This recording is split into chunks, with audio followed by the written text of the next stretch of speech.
Hello, my dear students. This is our new channel, which is belong to your St. Xavier Seniors Secondary School. So, firstly, I want to say that please don't forget to subscribe our channel and also don't forget to press the bell icon of our channel. So, here I am going to discuss the basic concept of thrust. It means we will define what is thrust and also what is the unit of thrust. So, without any delay, let's discuss the topic thrust. I have taken such an example that to stick a stamp on envelope, we apply the force perpendicular to the surface of the stamp. It means अगर हम अपने postal जो हमारे envelope होते हैं, अगर हम उस पे अपने स्टाम्प को स्टिक करते हैं तो क्या करना पड़ता है, एक परपेंडिकुलर फोर्स को अप्लाई करना पड़ता है. And another example, we leave footprints when we walk on the sand. मतलब है कि जब हम बालू पर चलते हैं तो हम अपने फुटप्रिंट्स को मतलब है वहाँ पे ड्रॉप कर देते हैं. इवन फुटप्रिंट्स जो होते हैं वो केवल हम सैंड पे ही नहीं बल्कि अपने क्ले पे भी अपना फुटप्रिंट्स जो है वो लेफ्ट कर सकते हैं. अब ऐसा क्यों होता है? Because due to the weight of our body acting normal to the sand surface. मतलब है जो हमारी बॉडी का वेट होता है वो नॉर्मली जो है वो सरफेस पे एक्ट करता है. So from above example we conclude that the force acting normal to the surface is called thrust. It means जो फोर्स हमारा किसी भी सरफेस पे नॉर्मली एक्ट होता है उसको हम क्या बोलते हैं? थ्रस्ट बोलते हैं. क्लियर? अभी मैं एक सॉलिड का एग्जांपल लेके बता रहा हूँ. मैं लिक्विड को एग्जांपल को भी जस्टिफाई करूँगा कि एक्चुअली थ्रस्ट होता क्या है. So here in another way we can also define the concept of thrust. Thrust is also defined as the force acting on a body normal to its surface. मतलब है किसी भी body पे normally apply किया गया force ही क्या है? Thrust है. Clear?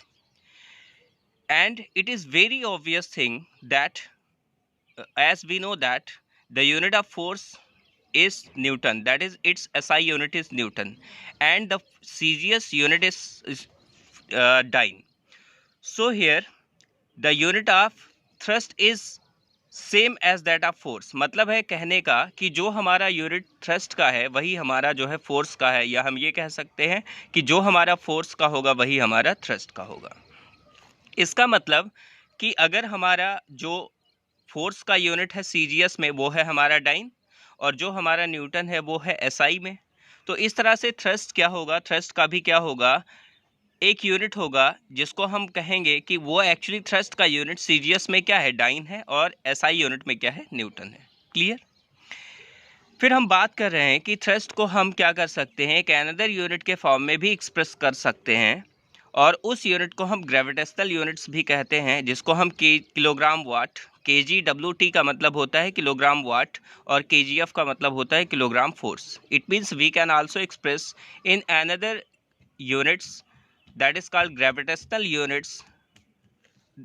Here I am going to express 1 kgf is equal to 9.8 Newton.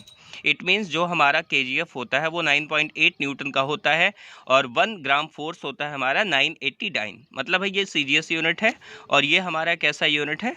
हमारा एसआई यूनिट है. क्योंकि एसआई यूनिट में जो है आपका सिस्टम एसआई यूनिट कहता है. एसआई का मतलब होता है इंटरनेशनल सिस्टम, और इंटरनेशनल सिस्टम में क्या होता है कि इसका जो वैल्यू है वो 9.8 न्यूटन है.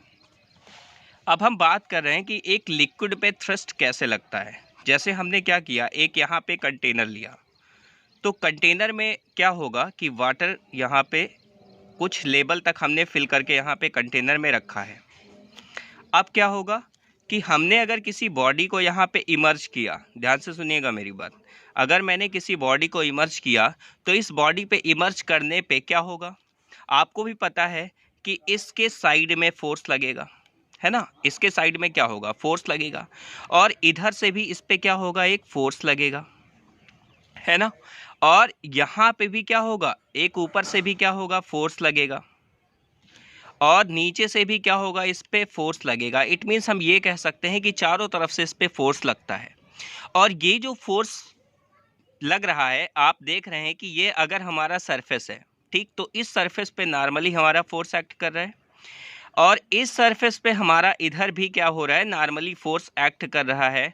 इसी तरह से सरफेस के चारों तरफ हमारा जो फोर्स है वो नॉर्मली एक्ट कर रहा है।